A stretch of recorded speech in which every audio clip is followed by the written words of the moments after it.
Hey, welcome back to Terraria with Yak. This is the guide for fighting Brimstone Elemental on Death Mode and Master Mode in the mod, Calamity mod on Terraria. So what you want to do is obtain the tier 3 ores before you even fight this boss, because there's a lot of upgrades you can obtain and a lot of new accessories, armor sets, and weapons. For melee, you have a lot to choose from. You actually have 5 armor sets to choose from here. You have mithril armor, adamantite, titanium, the daedalus armor, and the frost armor. Mithril is the only one there that you can actually get before defeating your second mech boss, and I actually think it's the best out of the 5 because it does give the lowest defense, but it gives the most damage. So if you're experienced like me, it's the best armor set. But if you are less experienced, if this is your first time fighting this boss, especially on death mode, I would highly recommend the Daedalus armor. It gives you great damage, and it gives the most defense that you can get at this stage out of any other armor set. The other armor sets are not good. I would highly recommend not using them, to be completely honest. They're not that good.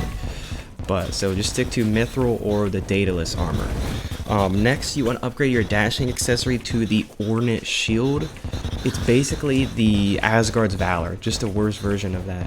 It used to not be able to dash through enemies without taking damage, but now they have recently added that, so now it is just straight up better than the Evasion Scarf in every way, shape, or form, and it gives you 8 defense, so it's very, very good. The 2 weapons you want for this fight are the Celestial Claymore, which you should have already obtained if you are following my guides, and you want to now craft the Flare Frost Blade with the cryonic bars that you get now that you can obtain titanium. So phase 1, let's start with the boss phases here. In phase 1, you want to use the Celestial Claymore, and the boss will really just fly around slowly, periodically shooting projectiles at you. The 2 projectiles that'll spawn at first are these big red balls, and then these little red arrows that kind of spread everywhere. You know, you can kind of see them on the screen there.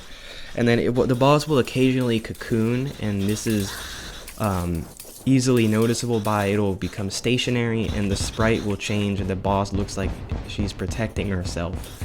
And this is when she will start shooting the small arrows at you and the chaos spirits occasionally. It starts off at 2 chaos spirits, and then the cocoon ends. But then in phase 2, it switches to 3. So you want to be using the Celestial Claymore in this phase because the boss moves slowly enough to where it will follow you and just hit all of your projectiles, all of your exploding projectiles, and it just does so much damage. And the boss also teleports, and this is indicated by the red fire that you can see. That means that's the next location the boss will TP to, and you can camp that with the Celestial Claymore to get even more damage. But let's move on to phase 2. This is around 50% health remaining. The boss just simply becomes more aggressive and adds the laser beam periodically. What the laser beam does is the boss will try to predict where you're going, and then it will just shoot the laser beam at you, and it does a ton of damage. It's not hard to dodge at all though, guys. It's not at all. If you kind of just stay still and then dash last second, it won't be able to hit you really. It has a very low chance of hitting you if you just follow that strategy. And then, of course, I said earlier, it moves to 3 Chaos Spirits in the Cocoon phase, so it simply just lasts longer.